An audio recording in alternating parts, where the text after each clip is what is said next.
Hey, what's up, everyone? Nick here. Welcome back to the journey along the Anduin scenario that we're doing in the Mirkwood Paths campaign. So far, we've made it through the first and second quests relatively easily, so I'm feeling pretty good. In this video, we're going to tackle the third and final quest of the scenario, so let's see if we can survive the journey along the Anduin. The ongoing harassment from your enemies has forced your raft to the shore, and you must now confront their ambush head-on. If you survive this attack, the path to the Golden Wood should be open before you. When revealed, reveal 2 encounter cards per player and add them to the staging area. Skip the staging step of the quest phase for the remainder of the game. Once there are no enemies in play, the players have won the game. We will now resolve Mendor since we completed a quest. Ready, and each player draws 1 card. So we will go ahead and draw those 2 cards. I'm losing space for my hands here. Okay, all right. We are now on the final quest. So once there are no more enemies in play, the players have won the game. So these are the players currently out. However, the enemies currently out. However, when this quest was revealed, reveal 2 encounter cards per player and add them to the staging area. So we have to add 4 cards right now to this brutal staging area. But there's some good news and bad news here. So first, let's go ahead and do the 4. So first, we will have another East Bite. So I'm just going to kind of stack these to save some room. So another East Bite. The Necromancer's Reach. Deal 1 damage to each exhausted character. That is a bad one. So we will go 1 here, 1 here. No one had damage up to this point, so that's really good. 1 here.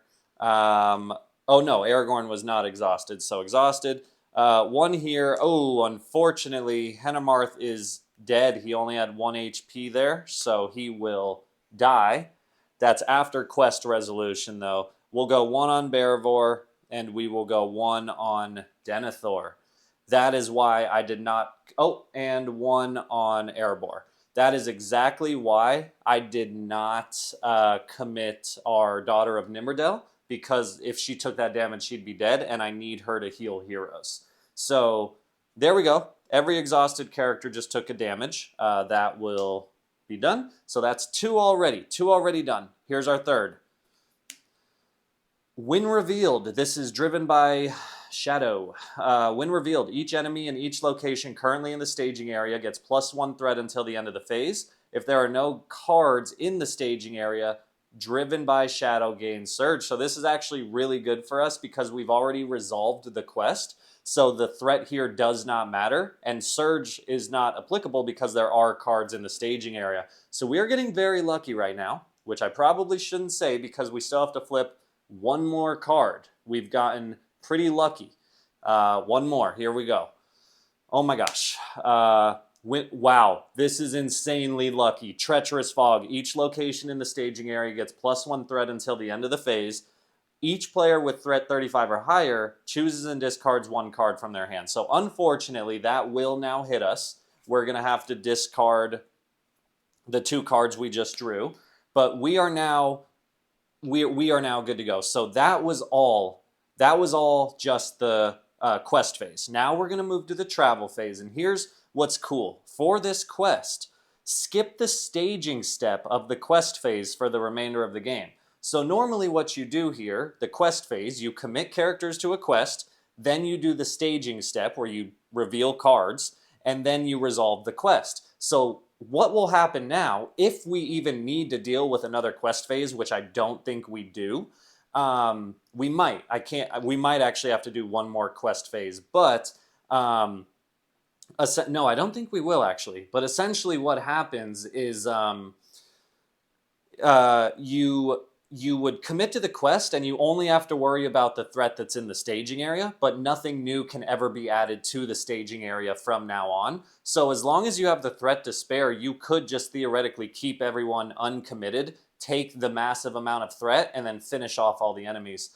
Now, here we go. We are going to move to the encounter phase. So first, we can do our optional engagements, And then starting with the first player, we're going to have to make these checks, and all of these enemies will come to us. So first, for our optional ones, what I'd like to do here is first, before this happens, I'm going to exhaust my Daughter of Nimrodel, and I get to heal up to 2 damage on any one hero. I'm going to heal the damage from Anduin. This is very important. There's a reason I'm doing that isn't apparent now, but it will become apparent later in the campaign. So we're going to heal Anduin, and now we will do our encounters.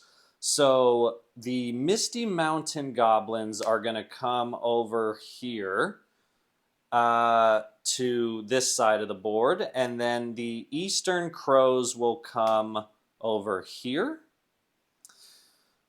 Yeah, okay. Just kind of seeing if I can make this work. I don't want to be too risky here. Now comes our mandatory engagement. Starting with the first player, it will be over here. So, 2 crows. Okay.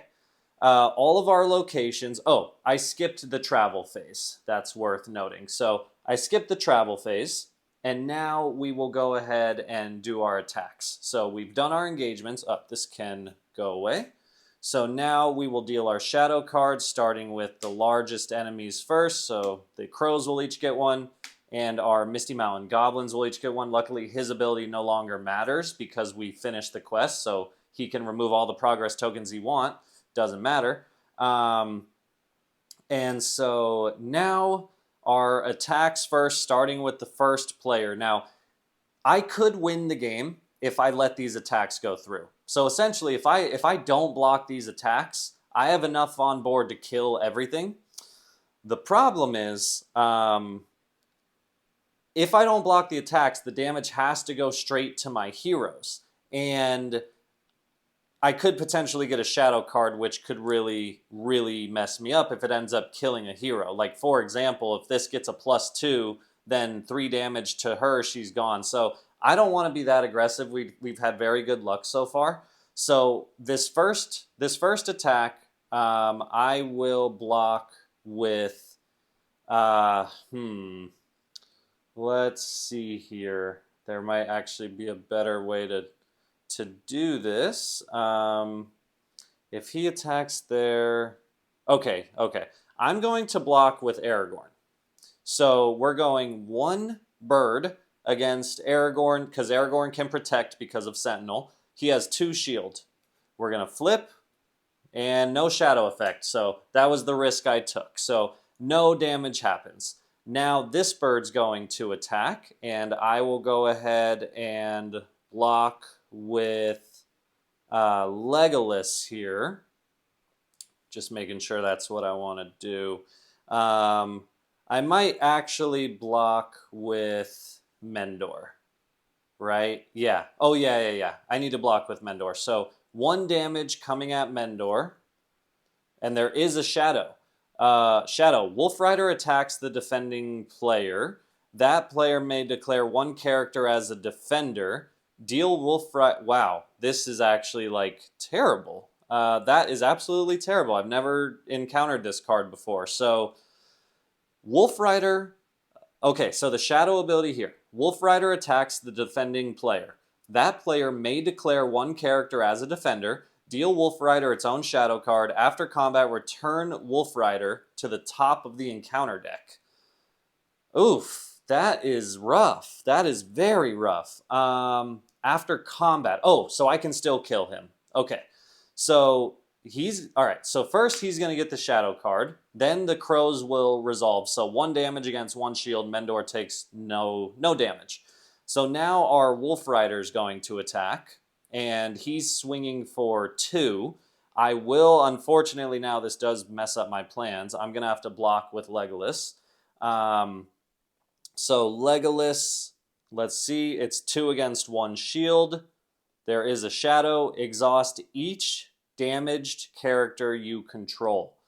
Luckily, all of them are already exhausted, so that was fine. So oh, that's the Lingering Venom card. So this is the burden that carried over from the previous quest. So some cool flavor there. We got its shadow effect, so luckily that did not hurt us here. Unfortunately, he was swinging for 2. Legolas only has 1 shield, so Legolas will take a damage along with almost everybody else. But we're actually in a very good spot. And then finally, our Misty Mountain Goblins will attack. We are going to block with our Guard of the Citadel. And there is a shadow. Deal X shadow cards to this attacker. X is the number of players in the game. So we'll deal 2 shadow cards.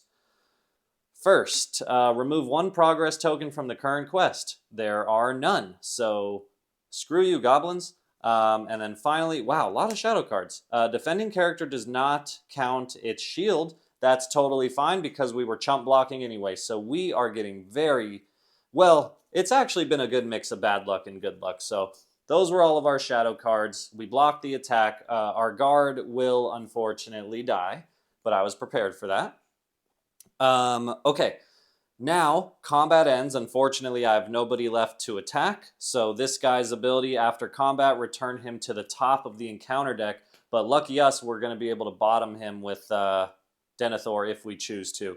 So now let us finally go to, man, these enemies are not going down without a fight.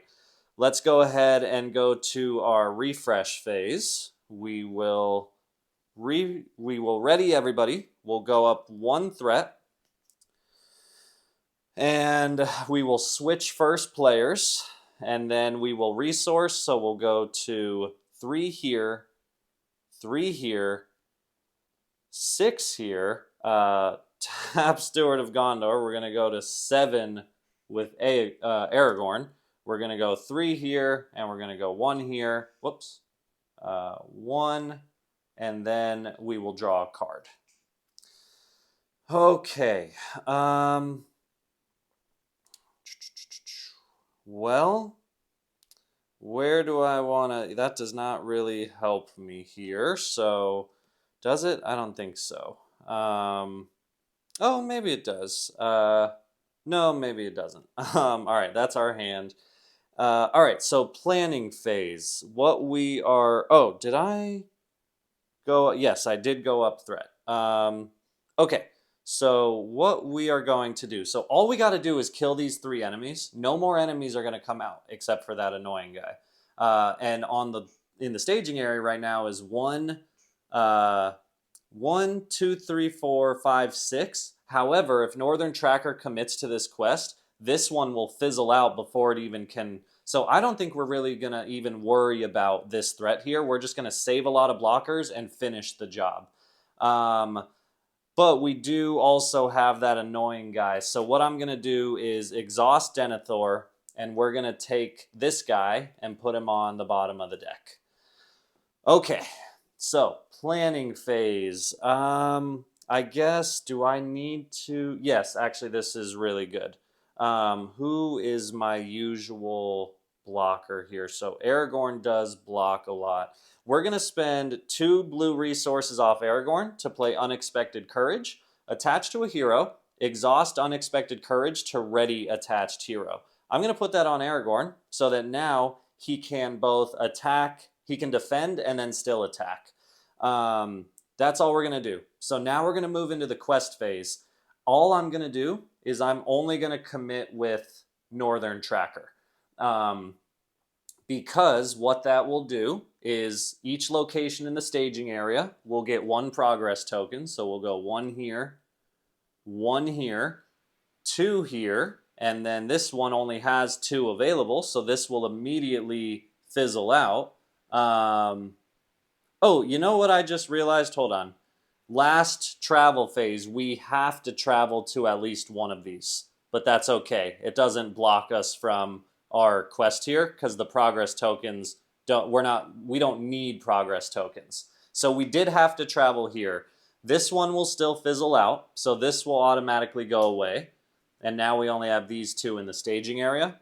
Yeah, so the locations, they do hinder us from putting progress tokens on our quest, but they don't hinder us from completing the quest if progress tokens don't matter. And for this one, it doesn't matter. Just once there are no enemies in play, the players have won the game. So go ahead and throw this at us. We don't care.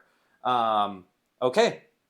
So that is our quest phase. We skip the staging step. So now we say I committed for 1, and there is 1, 2. So each player will take 1 threat. That is totally okay. So no staging step. That means there's no encounter step because we're all engaged. So we will go straight to combat. So first we have to deal our shadow cards. So we will deal out 3 of those. All right, so I apologize if there was a cut in the video there or if anything changed and seems weird.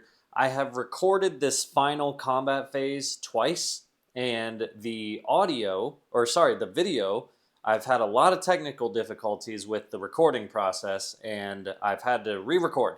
So I set it up again exactly as it was. Again, I apologize if there's a cut in the video, but I know what's about to happen, but you guys don't, so let's go ahead and finish off this quest. So, we are on the combat phase. We've done our encounters, we've dealt our shadow cards out, so let's go ahead starting with the first player. We have our Misty Mountain Goblins. They're going to attack for 2, and we're going to block with Aragorn, who has defense of 2. The shadow card has no shadow effect. So 2 against 2, no damage will happen. Then we will exhaust the unexpected courage that we put on Aragorn to ready him. In Eastern Crows will attack. We're going to block with Erebor. So 1 against 1 shield. No shadow effect, so no damage. And then finally, this last crow will attack. We're going to block with the Daughter of Nimrodel. We'll flip. No shadow. That's actually the second hill troll in the deck, so thank goodness he didn't come out during that final staging assault.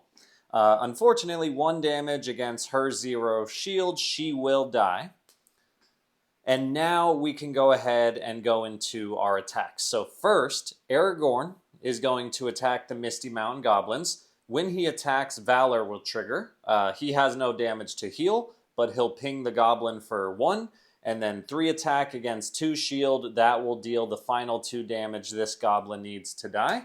So the goblin is dead. And then finally, Legolas is going to attack one of the crows here. So on the attack, he'll heal a damage from himself, ping the crow for 1. The crow will actually just die immediately. Normally, these get shuffled back into the encounter deck, but that's not going to matter. So for the moment, I'll leave him at the top, because then Mendor, who has ranged, will attack the final crow who's over here. 1 attack, 1 health. This crow will die as well. And so that would complete our campaign. Now, this quest does have an active location in play, but it's important to note that the active location only hinders the quest. Whoops, I forgot to have that flipped over. The active location only hinders the quest from getting progress tokens, but the quest can still resolve if its conditions are met normally. It doesn't matter that there's a location out. So per this quest, once there are no enemies in play, the players have won the game, and there are no enemies in play. Now, even if, and it's not the case, but even if this location were blocking us from completing this, all we would have to do is go 1 more turn. We're skipping the staging steps, so no more enemies can come out. We would just go to the quest phase, commit with everyone, knock this out, and then we'd be fine either way. But I wanted to walk you through just kind of how that worked and the possibility of both, interpretations of that ruling. But anyway, we are now done with Journey Along the Anduin. We are 1 step closer to being done with the campaign. Let's go ahead and read our resolution for this quest. Resolution. Add each copy of Valor and Scarred in play to the campaign pool. Record the names of heroes with Valor and or Scarred attached in the notes section of the campaign log, and attach them to those heroes when setting up each subsequent scenario in this campaign. The hero with the most damage will be taken prisoner at the beginning of Escape from Dol Guldur. In case of a tie, randomly select the heroes from the heroes with the most damage. Record the name of the prisoner in the notes section of the campaign log. So you can see why it was really important that I was able to heal all of that damage off of Éowyn, Aragorn, and Legolas. They are my strongest 3 heroes, so I want them all available for the next part of the campaign. Denethor, Barivor, and Theodred all have taken 1 damage. So at the start of the next quest, we're going to randomly pick from those 3, and one of them is going to be taken prisoner, which you'll get to see what that means when we reach that quest. But we're in a really good spot, because those are the 3 that I don't mind giving up. Preferably, I'd like to keep Theodred around, but we can make do with him as prisoner if we need to. Otherwise, what else we'll record? Aragorn and Legolas both got copies of Valor. Luckily, the Hill Troll did not kill any characters, so we never had to worry about getting a scarred attachment. And so now we are done, and we are good to move on to Escape from Dol Guldur in the next video and in the next quest. All right, and there you have it. We are now done with another scenario of this campaign. One of our heroes, we don't know who yet, will be taken prisoner as we approach the next campaign, Escape from Dol Guldur. Normally, that would mark the end of the campaign, at least as far as the core set's concerned. But remember, if you watched the campaign introduction video I made, after we complete it, we have some expansion material to get through as part of this campaign. So don't go anywhere. Hope you're enjoying it so far. But yeah, we're going to tackle Escape from Dol Guldur next, and it should be a lot of fun. All right, like, subscribe, let me know what you thought in the comments, and I'll see you guys later.